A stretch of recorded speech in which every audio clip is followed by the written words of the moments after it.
Yo, something wild just happened with the 49ers. Something big. You know that cloud of negativity that's been hovering around their 2025 NFL draft. That fog that made it feel like the team had missed the mark, dropped the ball, didn't quite live up to expectations. Yeah, that's gone. Completely flipped. It's like someone hit a switch and suddenly the entire narrative is running in the opposite direction. And we need to talk about it. Because this isn't just some random opinion floating around. This is coming from places that matter. Voices that hold weight in the NFL world, coming out of the draft. The vibe was rough, let's be honest, it wasn't pretty. The grades were mediocre at best. Nobody was throwing out A's, barely any B's. We were stuck in that murky B- to C+ range, which, in draft terms, is kind of the danger zone. It means, yeah, okay, you did something, but we're not impressed. And for a team like the 49ers, who are supposed to be perennial contenders, that kind of feedback stings. Especially when you're coming off seasons where expectations are sky high, and every move you make is magnified. You look at all the top outlets, all the big analysts, and nobody, and I mean literally nobody, was handing out high praise. That a grade, it was a ghost. Didn't exist. But now, out of nowhere, things are changing. There's been this shift, almost like a collective reevaluation. And suddenly the 49ers are getting love, serious love for this draft class. It's like people actually went back, looked closer at the picks, watched some more tape, and had that "oh wait, maybe they were onto something" moment. And leading that charge, a very respected voice in the draft world, Tony Pauline. This is a guy who doesn't throw compliments around lightly, someone who lives and breathes scouting, who's been doing this long enough to have seen it all. And what he's saying now, it changes the conversation. Pauline came out with a full breakdown of the Niners draft haul, and get this, he gave them an A. Yeah, that same team that barely scraped by with C+ and B- just got a glowing review, 11 picks. And suddenly it looks like this might be one of the most underrated classes in the entire league. And before you think this was some puff piece, no, he actually did point out a couple of flaws. He wasn't all sunshine and rainbows. One pick, in particular, didn't sit well with him, Upton Stout.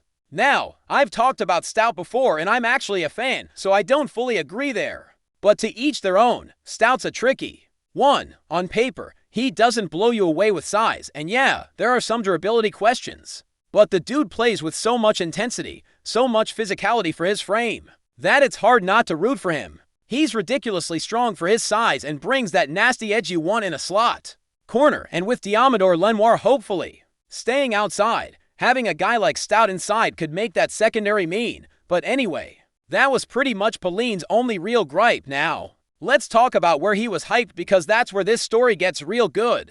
The defensive line. San Francisco clearly made it a priority, and Pauline's reaction to those picks was glowing. He highlighted 3 names right off the bat: Mike Williams, Alfred Collins, and CJ West. And if you were still unsure about those selections, his analysis might just change your mind.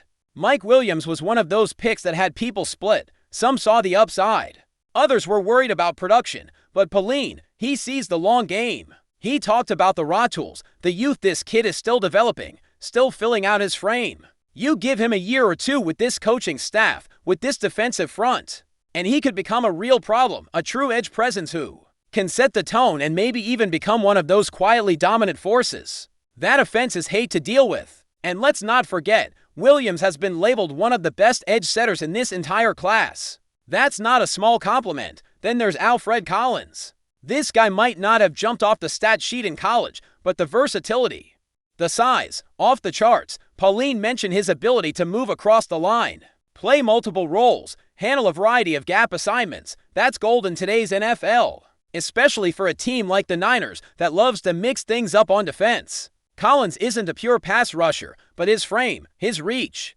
his ability to plug gaps and eat up space, those are traits you can build around.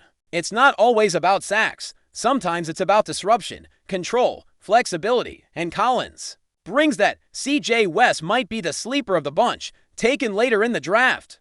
But Pauline couldn't say enough about his potential. He called him an immovable object during his college days, and then highlighted what he did at the Shrine Bowl practices, showing more than just run-stopping ability, showing legit pass rush traits. That's what gets you excited, a guy with the size to dominate in the trenches and the explosiveness to actually collapse a pocket.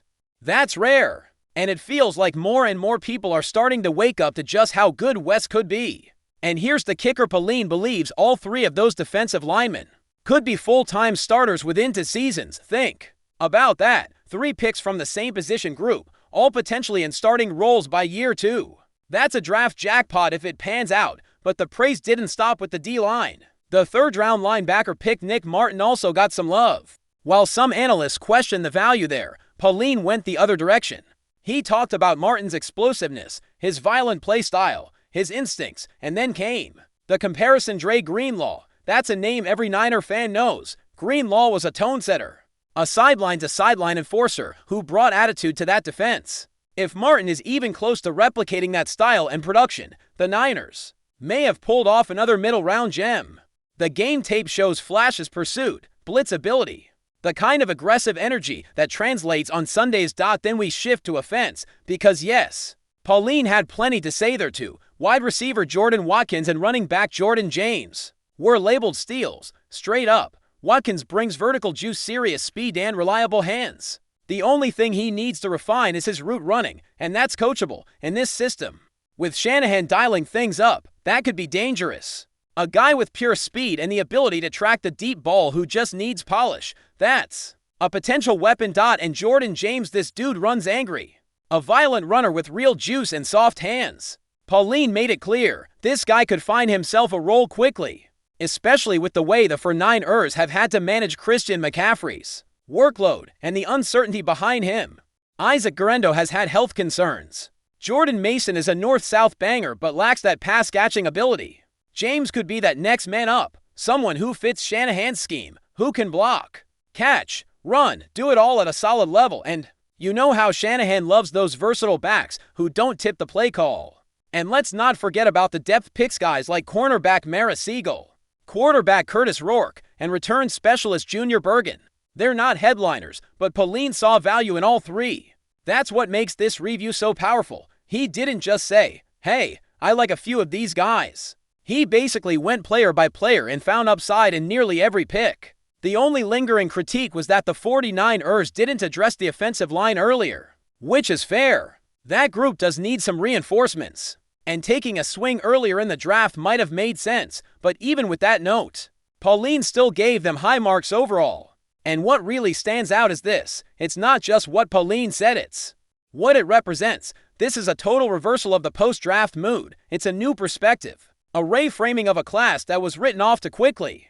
And it's coming from someone who isn't a fan, isn't biased, isn't trying to pump up the team for clicks. This is pure analysis. This is draft evaluation at its core. And what it tells us is simple: maybe, just maybe, the 49ers nailed this thing more than anyone realized. It's the kind of report that makes you want to go back and rewatch every snap from every one of these draft picks. Rewatch their college games. Look at how they move, how they attack, what traits made the Niners take a shot. Because when someone who's been doing this as long as Pauline says, a team crushed it, you pay attention, you listen, and you start to reevaluate everything you thought you knew about this class. We're not just talking about hope here. This is deeper than blind optimism. This is football minds looking at traits, tape, and team fit and saying, yeah, this works. It's about projecting real impact, real roles, not 5 years down the line within the next 2 seasons. These guys aren't long-term stashes, they're part of the plan now. And for a team that's been chasing that one last piece to get over the hump, that's a huge deal. Rookie report day is creeping up. Just 19 days out, and the energy is shifting. You can feel it. The doubt, the skepticism, it's fading, and in its place, excitement, optimism, confidence, not just from fans but from people who actually break this stuff down for a living. And if that doesn't get you fired up, I don't know what will. But before we dive in, don't forget to subscribe to 49ers Zone and hit the like button on this video. Your support helps us keep bringing you the latest updates on the San Francisco 49ers, and don't forget to share your thoughts on the news in the comments below. Whispers are swirling across the NFL landscape as a major bombshell appears to have dropped. Or is it just smoke without fire? Multiple unofficial sources suggest that quarterback Josh Allen may be trading his Buffalo Blue for 49ers red and gold, reportedly signing a 4-year deal that could dramatically shift the balance of power in the NFC. Though nothing has been officially confirmed by either team, The rumor alone has fans and analysts buzzing with speculation. If true, this move would not only reshape the identity of the San Francisco 49ers, but also send shockwaves through the entire league. Allen, known for his cannon arm, physical running style, and improvisational playmaking, would bring a new dynamic to a franchise already stacked with talent on both sides of the ball. The 49ers, who have danced around quarterback consistency in recent seasons, may finally be finding their long-term answer, and in spectacular fashion. The potential pairing of Allen with offensive mastermind Kyle Shanahan raises tantalizing possibilities. Could this be the most dangerous QB coach duo since Mahomes and Reed? With weapons like Christian McCaffrey, Deebo Samuel, and George Kittle at his disposal, Allen would walk into perhaps the most QB-friendly system in football, the NFC, long considered less top-heavy than its AFC counterpart.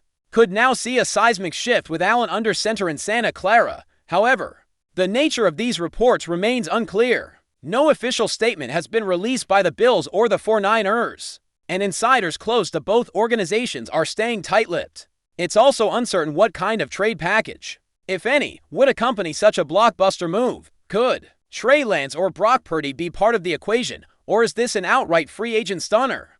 Until official confirmation surfaces, this remains in the realm of tantalizing possibility. Still, if there's any truth to the whispers, the 49ers may have just pulled off the biggest coup in recent NFL memory. One thing's for sure, whether fact or fiction, this rumor has lit a fire under the offseason chatter, and the NFC may never be the same. That's it for this update.